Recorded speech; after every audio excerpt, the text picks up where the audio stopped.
안녕하십니까. 올드부동산 서재유입니다. 지금부터 계약을 할까 말까에 대한 내용으로 설명을 드리고자 합니다. 계약이란 사전적인 의미로 볼 때 맺을 계자 맺을 약자입니다. 법률상의 효과를 목적으로 두 사람 이상의 의사표시가 합치에 의해서 성립되는 법률행위를 말합니다. 일방이 이를 신청하고 상대방이 이를 승낙함으로써 성립됩니다.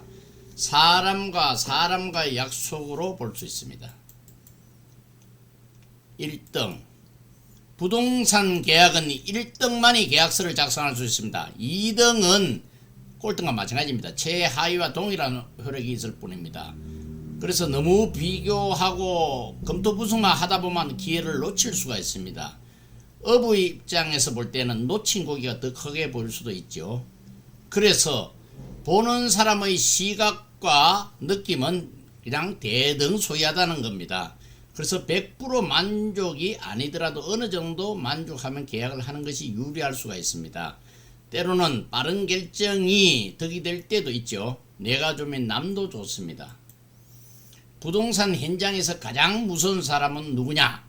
매물을 실컷 보여주는데 하루 종일 아무 말도 하지 않는 사람이 있습니다. 이분들은 정말 무서운 사람입니다. 속에 무엇이 들어있는지 확인을 할 수 없기 때문입니다.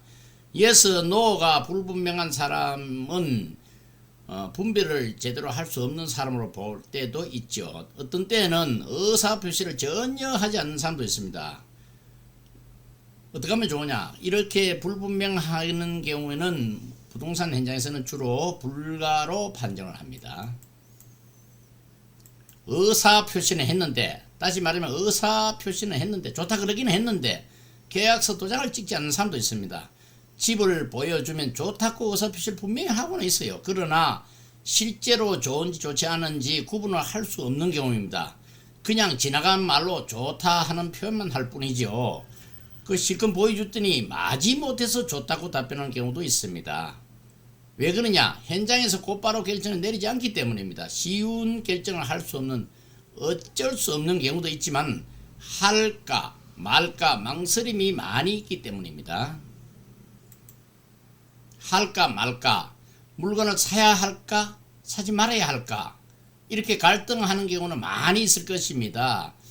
단순한 쇼핑을 하는 경우는 뭐 갈등이 별로 없는 것으로 보여지지만 큰 부동산을 예를 들어서 살까 말까 이렇게 하다 보면 고민을 너무 하다 보면 기회를 놓치기도 합니다. 그래서 꼭 사야 할 경우라면 할까 말까 너무 망설이지 말고 사전 준비도 좀 하고 검토 분석을 해서 결정하는 것이 좋을 듯 합니다. 기회를 포착하지 않음으로써 다가오는 후회가 있을 수 있기 때문에 후회 없는 선택을 하는 것도 좋은 방법입니다.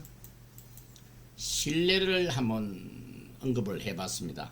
신뢰를 해도 되나요? 그래.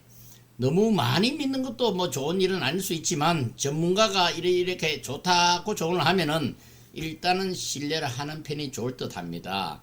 믿지 못하는 상황에서는 아무리 좋은 매물을 실컷 보여줘도 귀에 전혀 들어오지 않는 경우도 있죠. 필요에 따라서는 할까 말까 망설일 경우도 많이 있지만 그것이 불이익이 다가올 수도 있습니다. 그래서 현장에서는 확실한 의사표시를 하는 것을 기대하고 있습니다.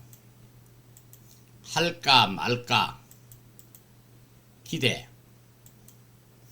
할까 하는 분들, 기대가 큰 사람은 하기를 기대하는 사람들입니다. 긍정적인 사람인 경우는 주로 할까 하는 쪽에 생각을 많이 갖고 있는 분들이고, 말까 하는 것은 기대가 적은 사람인 경우에 주로 많이 발생합니다. 부정적인 생각으로 접근한 경우도 때로는 있을 수 있습니다. 그러나 내 생각은 어떠냐? 기대가 높은 편에 속합니다. 왜냐? 상대방을 신뢰를 하고 있는 경우가 대단히 많기 때문입니다. 좋은 인연 감사합니다. 정직과 신뢰로 보답하겠습니다. 감사합니다.